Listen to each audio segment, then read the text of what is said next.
So last week, like I said, we had our very first ever church in the living room. Really excited for today to start our very first ever message series at Neighborhood Church. And the series is called Not For Me and Other Things Religion Made You Say. And so it's all based on these ideas of real reasons that people have said that they've left church behind, that they've left religion behind, or reasons that people say, I would never go and set foot in a church service or something like that. And these are real things people said, and if they're true, or at least if this is the message that they have received in coming to different religious services, I would say I can't blame you for not wanting to go back. So we're going to talk about these things, why they're kind of real valid reasons, and what the Bible actually says about them, and then how we as followers of Jesus can actually paint a better way forward and choose a new way forward to bring people along with us that way. And so today's topic is everyone's favorite topic.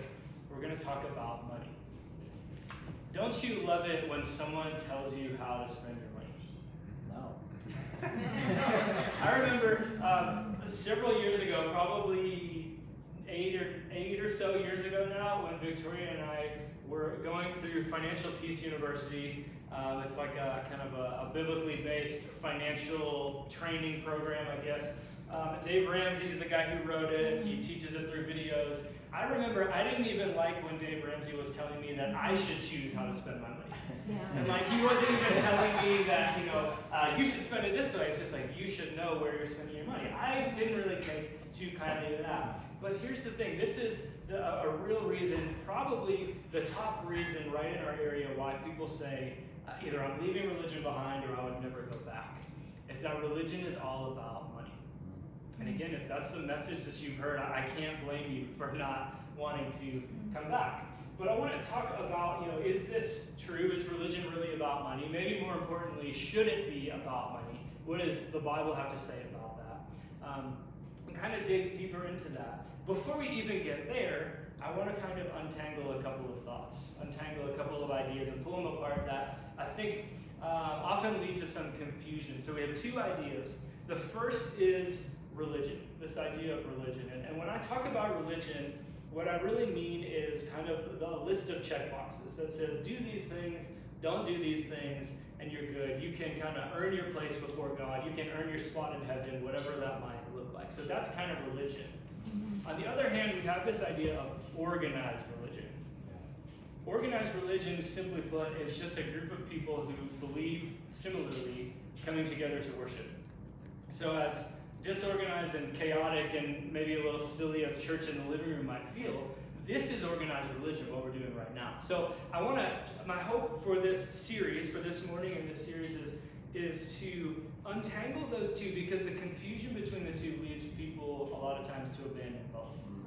And what I hope to say is, maybe we should ditch this religion idea, but a relationship with Jesus actually can be strengthened and is strengthened in the community that's offered by organized religion.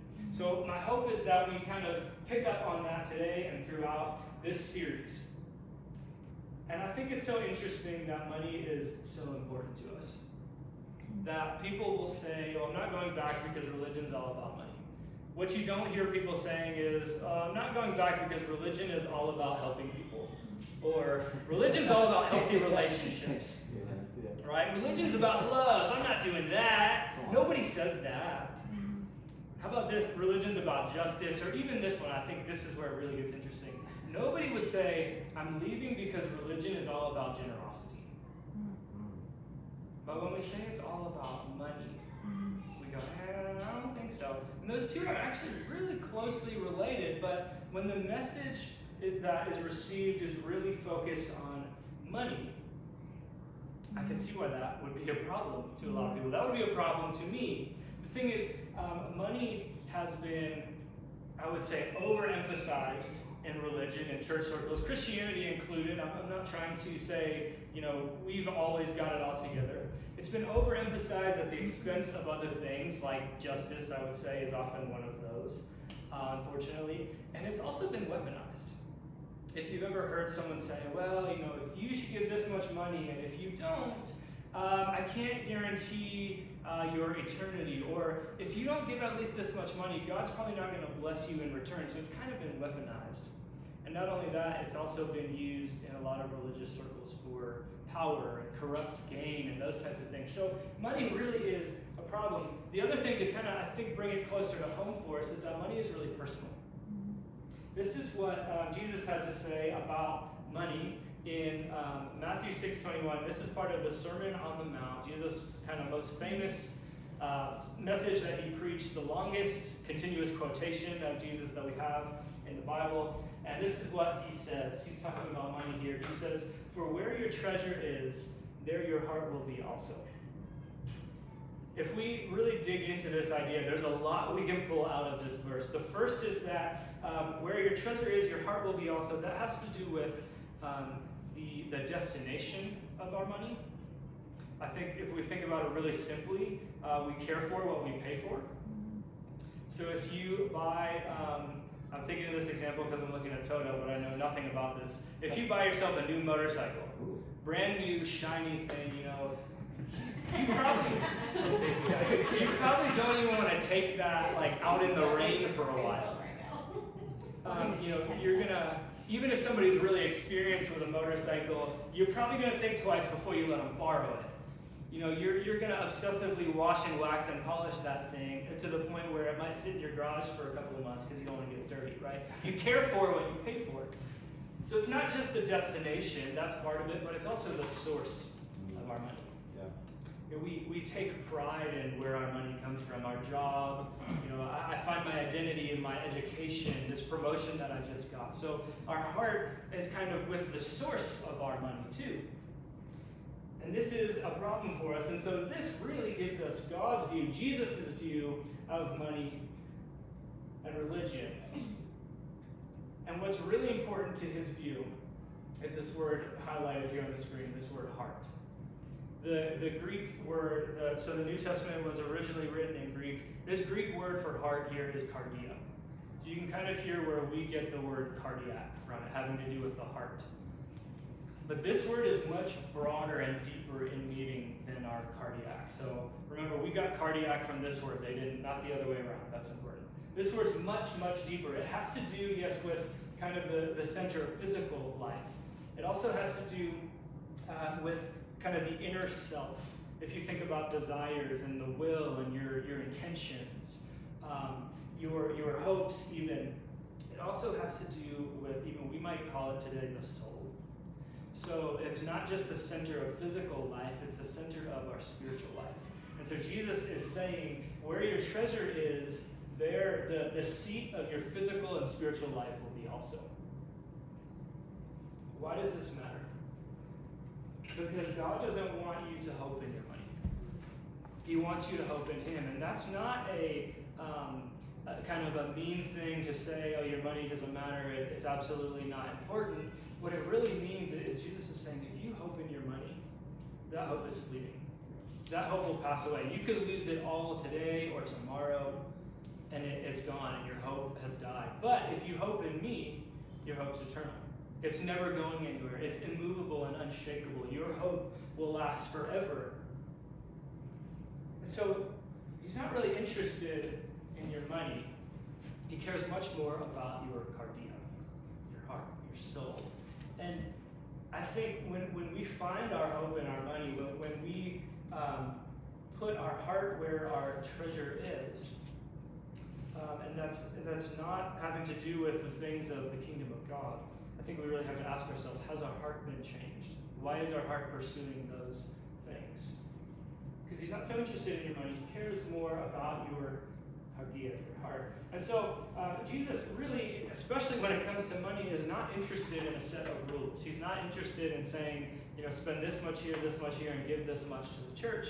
He's much more interested, again, in you. He wants to have a relationship with you. And we'll read, this morning we'll read Luke chapter 7, verses 36 through 50.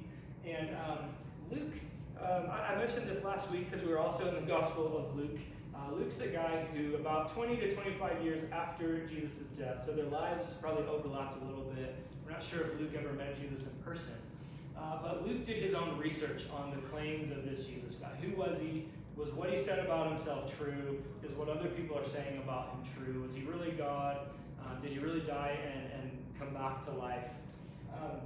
So I love Luke for that reason. Luke was also really interested in two things as he was writing his account of Jesus' life. We'll see them both in this passage. The first, we talked a bit about this one last week, is how did Jesus treat the outcasts of society? How did he treat the people that were held at arm's length? And the second one we'll see this week is what did Jesus say about using money? So we'll see it both here. Starting at verse 36 in Luke chapter 7. It says, when one of the Pharisees, so the Pharisees were kind of the Jewish religious elite at the time, the religious leaders. When one of the Pharisees invited Jesus to have dinner with him, he went to the Pharisee's house and reclined at the table. A woman in that town who lived a sinful life, so that's really all the background we know. That's how she's identified and characterized. She lived a sinful life. Learned that Jesus was eating at the Pharisee's house. She came there with an alabaster jar of perfume. As she stood behind him at his feet, so this is kind of a weird concept for us. She's behind him, but at his feet. So we gotta understand for a mental picture how they would eat. So their tables were much lower than ours. But so that I don't have to lay on the floor, I'll do it on this table. They would kind of put their elbow on the table, so that wasn't rude back then like it is today. They would eat with their free hand, and like this part of their leg, the outside, kind of from hip to knee, would be resting on the ground. So they're leaning on the table, and they would kind of curl their feet behind him. So she's behind Jesus at his feet. Not at the table, behind him at his feet. And she's weeping. She began to wet his feet with her tears. Then she wiped them with her hair, kissed them, and poured perfume on them. When the Pharisee who had invited him saw this, he said to himself, if this man were a prophet, this is something that the Pharisees believed about Jesus. He's a prophet, he's a teacher, he knows the word of God, but he's not God like he's claiming to be. That's what they said about him. If this man were a prophet, he would know who is touching him and what kind of woman she is, that she is a sinner. I think it's interesting that again we see Simon characterizing this woman in this way. Does he know anything else about her? Has he ever taken the time to introduce himself or hear her story? Or does he just know that she's a sinner? And I love this because this says that Simon was saying to himself, but Jesus answered him.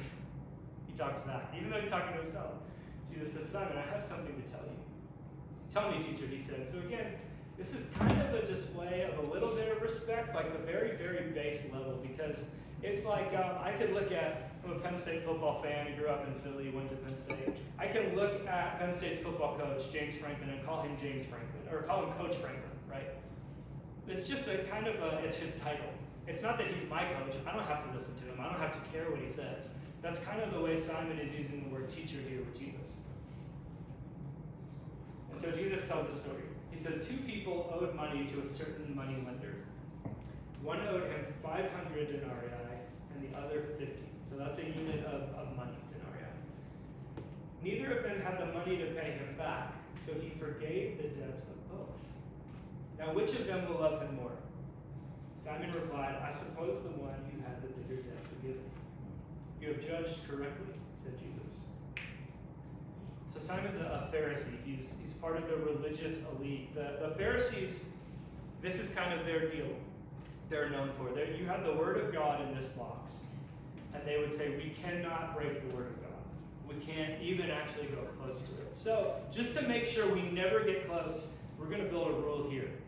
And then we're going to build a rule here. And we're going to build a rule here. So that if we never go in this box, we'll never break the rules of this box. So literally, they were people who liked to make rules so that they could check off more religious boxes of rules that they're following. And here's a guy who is all about the rules, all about, if you owe a debt, you've got to pay it off. That's how things work. And even he recognizes, even though he's looking down at this woman who didn't follow the rules, even he recognizes that a borrower who owes a bigger debt and hasn't forgiven is going to be more grateful than someone who's forgiven a smaller debt. Even he gets this, but he's missing the bigger point. The bigger point is that he also owes a debt. Even the person with the small debt has a debt, and if you can't pay it, well, it doesn't really matter how big it was, you can't pay it, and you still got some trouble on your hands. So he's missing this point. And on the other hand, the woman who's the sinner, who we would expect to kind of not get it, And the people around Jesus listening to this would expect her to not get it. She actually realizes that she had a debt that could never be repaid, but it's been forgiven. And so she's operating out of that place. She knows that because her debt has been forgiven, she actually owes the lender everything that she has and everything that she is. So what is Jesus' point here? He's saying that Jesus is not interested in debts being paid off. He's much more interested in debts being forgiven. Because, again, if you have a debt of sin against the holy God, there is no way to pay it off. Because if you have this debt, the way to pay it off was perfection, but you've already blown that. You've already sinned. So you can't pay it back. You can't buy your right standing before God. You can't buy your spot in heaven, is what he's saying. And so religion that is all about money really is worthless, right? Mm-hmm. Because we can't pay it back. We can't pay enough money to make ourselves right before God. No matter the size of your debt, whether it's really big or really small, you can't pay it back. But the good news is that Jesus says he's forgiven the debt of everyone who believes in him. So we have Simon, who's trying to pay off his debt, and we have the woman who realizes that her debt, which was much bigger, has already been paid off. Simon thinks he can pay off his own debt, and so as a rule follower, he expected this woman to pay hers off as well. There was no grace, there was no mercy in his heart, but the woman knows, my debt's already been forgiven, therefore I owe everything to the lender. And Jesus continues. I love how he does this too. What we'll see right off the bat is that Jesus recognizes the woman, kind of gives her honor in front of everyone else, while he's telling Simon that Simon's kind of wrong. He looks at the woman while he talks to Simon and says, then he turned toward the woman and said to Simon, do you see this woman? I came into your house. And what we're about to read is a series of you did not, but she. So these you did not, these are all basic expectations of hospitality at this time. Things that if Simon invited Jesus into his home, they would be expected. And for Simon to not do these things, it's actually really, really disrespectful to Jesus. And then Jesus, in contrast, is going to say, but look what she has done. It's much more than what you couldn't even bother to do. So he says, you did not give me any water for my feet, but she wet my feet with her tears and wiped them with her hair. You did not give me a kiss. Think like European greeting, not anything more or different than that. But this woman, from the time I entered, has not stopped kissing my feet.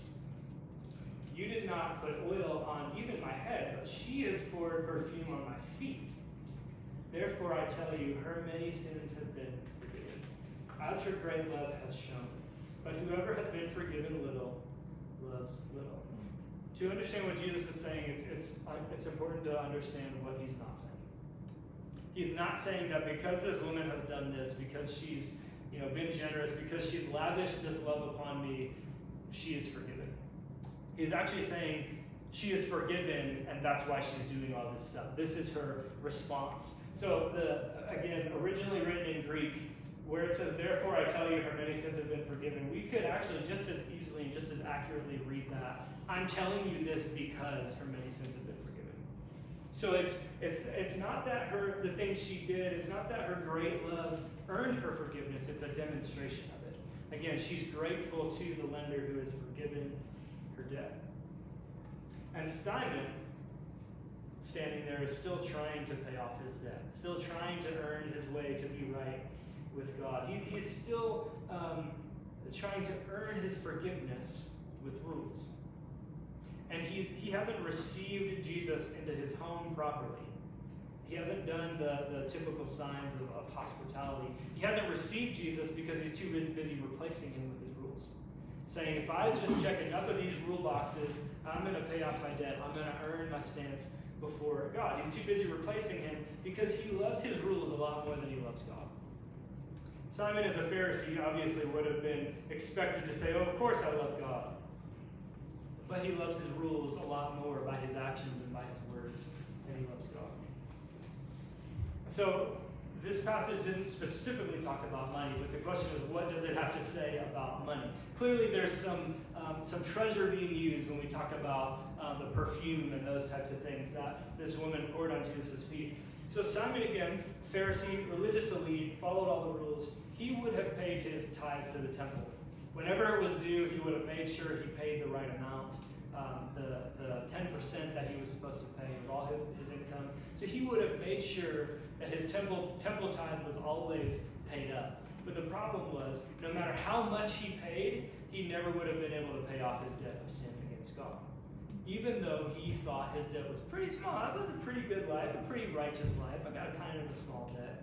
He couldn't pay it off. And the interesting thing is the woman he's looked down on, who's a sinful woman, she's presumably poor, doesn't have much, actually lavishes love on Jesus. She gave much more. She gave not only fine perfume, but she gave her own tears and her own hair to wash Jesus' feet. She knew that her debt was too big to pay off, but it had been forgiven, and therefore she is truly generous toward Jesus, the one who has paid off and forgiven her debt. She humbled herself not even before Jesus at the table, but behind him at his feet, remember? And that's all a response to her debt being forgiven. She was truly generous.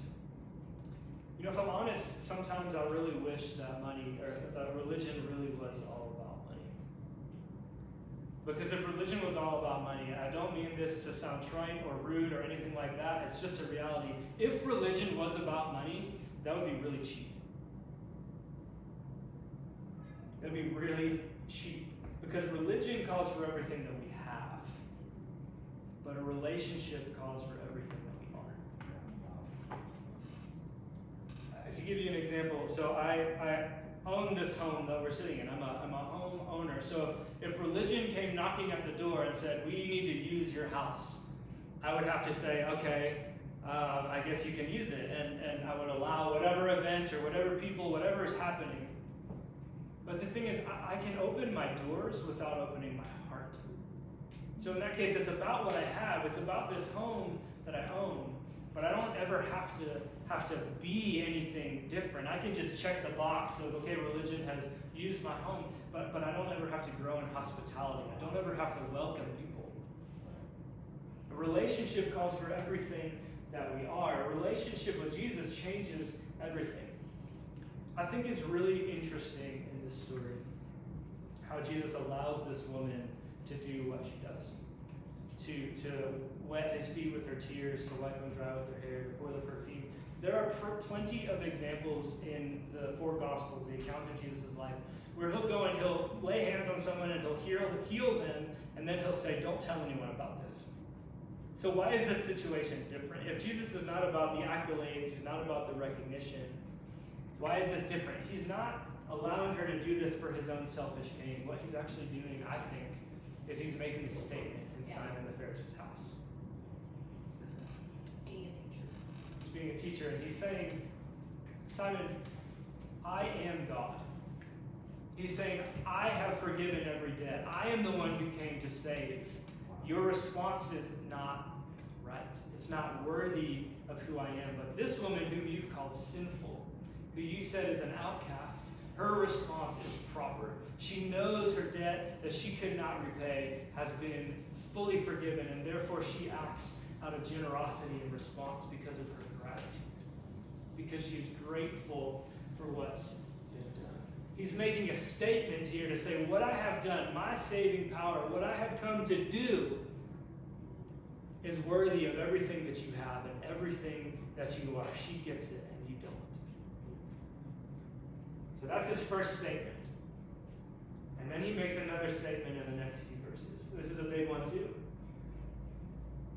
In verse 48, it says, Then Jesus said to her, your sins are forgiven.